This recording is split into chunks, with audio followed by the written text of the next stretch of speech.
My name's Steve Katinski, and I'm here to talk to you very briefly about an industry association. Dave Nagel and I are working on this. We've been planning it, and we'll be standing it up sometime within the next 6 to 12 months. The presentation will be very brief. I promise you. It's only about 4 slides. It will be the equivalent of Spa Ward Dennis Lett's Mel Miles co-deposition experiment that turns on in 30 seconds. That's how speedy this will be. So hopefully it'll go well. You got it right there. No, this is okay. There it is.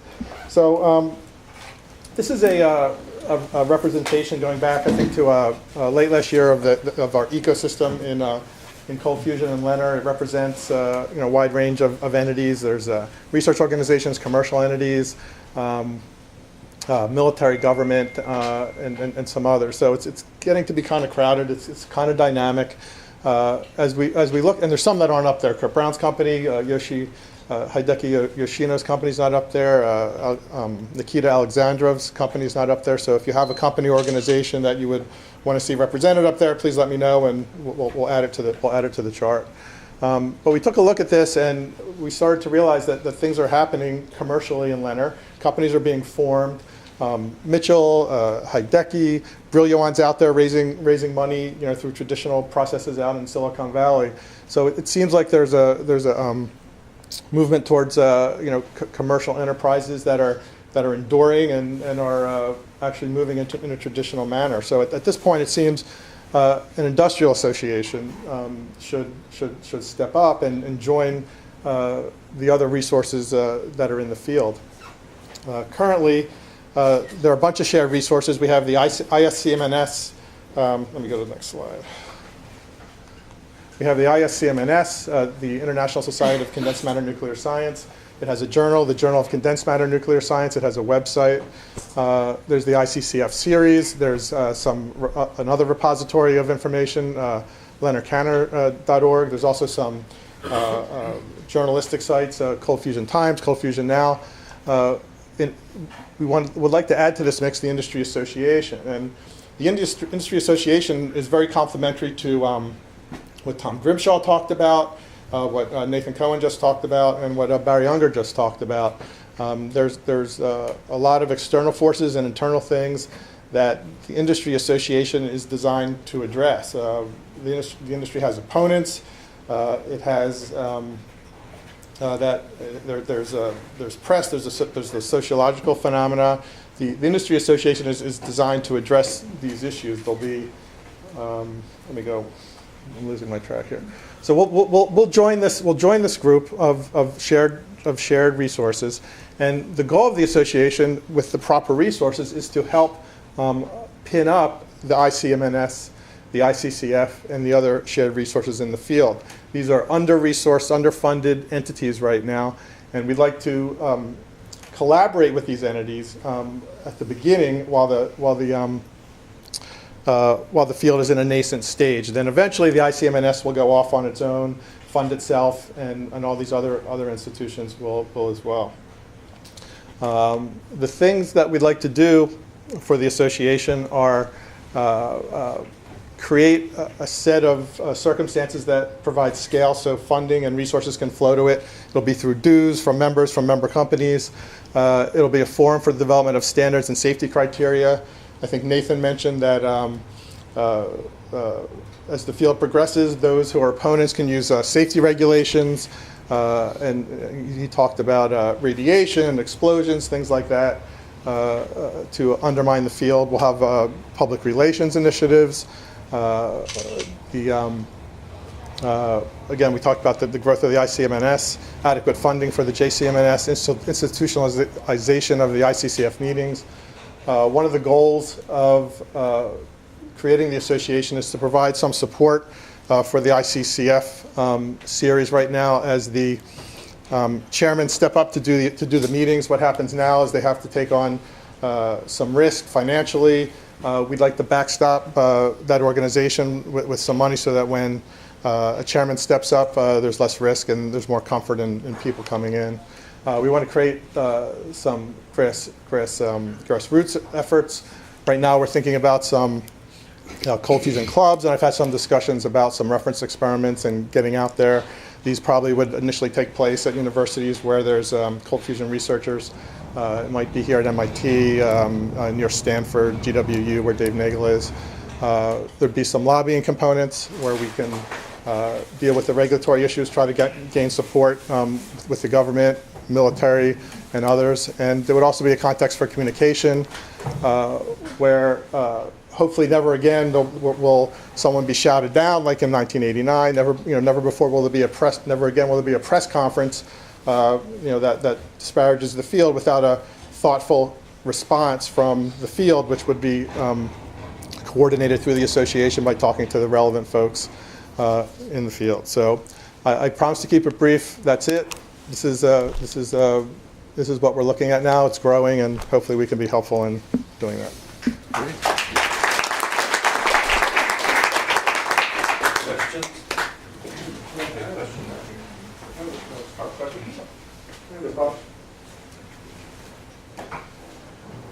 It's the same problem. We've got to bring pressure on the Department of Energy because they are the regulatory department, and they have the National Research Council. They've got the Academy of Science, and these people are all tied together, and they give a license to you to have this technology. You can't just go off and operate a nuclear reactor without a license. It has to have a license, NRC license. What's DOE that? does not license. DOE can't license, NRC license nuclear technology. That's what I'm saying. You've got regulatory. DOE does not license it. They advocate for it and build it.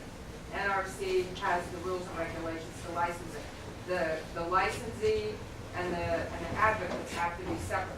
That's exactly what I'm saying. He's got to present the. Well, right now they're not believing there's nuclear processes, so that's a bridge. Well, yeah, we're not eventually.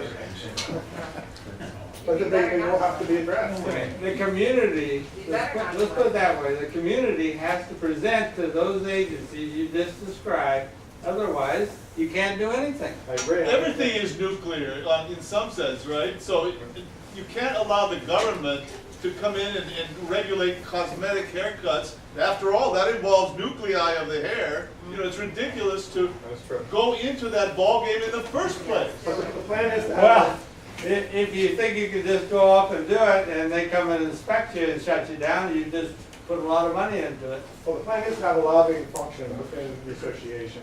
And it makes sense, there's going to be a bunch of companies operating. Each one of those companies can address that lobbying function individually, and they might do so anyway for some special circumstances. But by contributing to an association, having a shared cost for that function, it's more effective and more economical.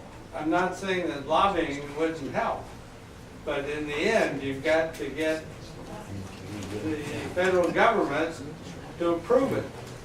And I don't see that in your charts. Well, so we have government relations and talking. We have government relations right here. So that would be okay. Lobbying. You got one small point. I'm telling you, it's a huge point. Well, it is a huge point because there's a lot of roles that the organization would take. Dr. Trump. Okay, so I am in disagreement with you because now the world is changing. If we are ready to make some small device, so if America don't give authorization, no problem.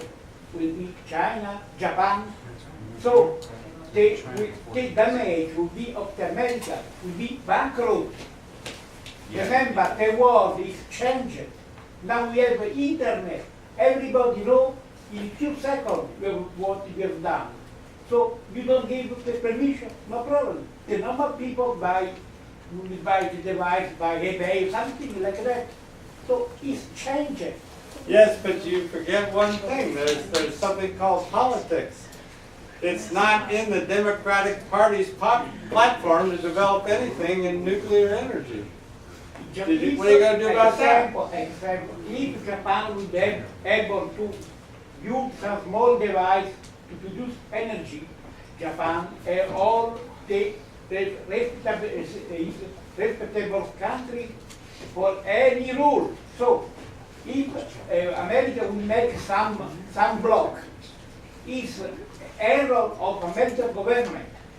The commercialization will follow the path of least resistance. Well, I'd like to stress that the association will be an international association, though it will be based in the U.S. So I think your role is very important.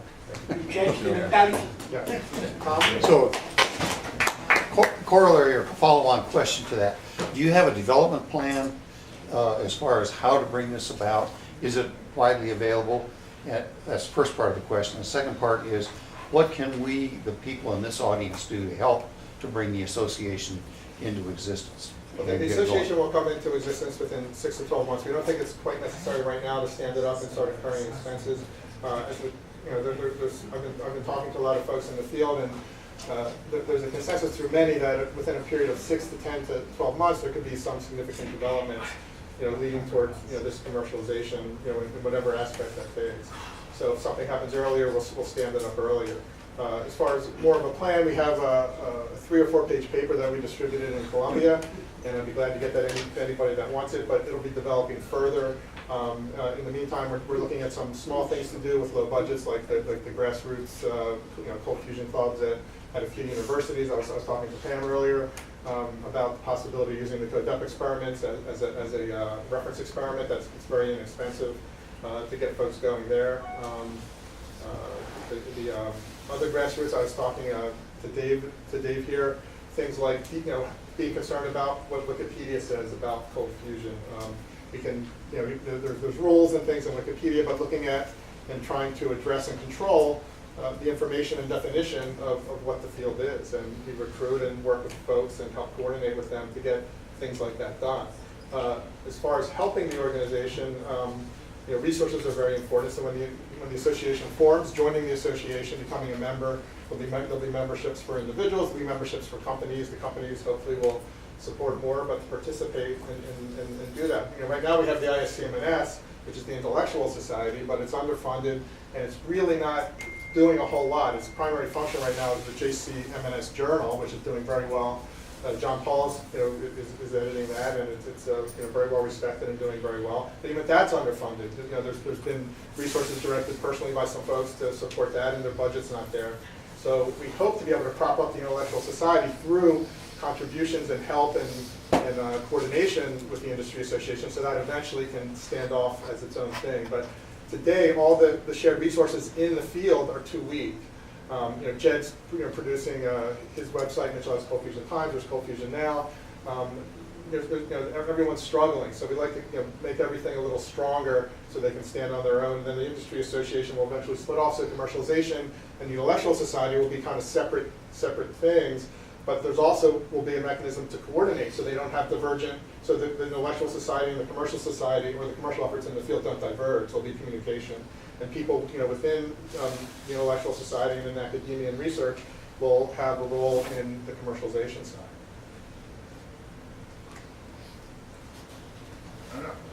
In the first year of full operation, what do you estimate would be your budget?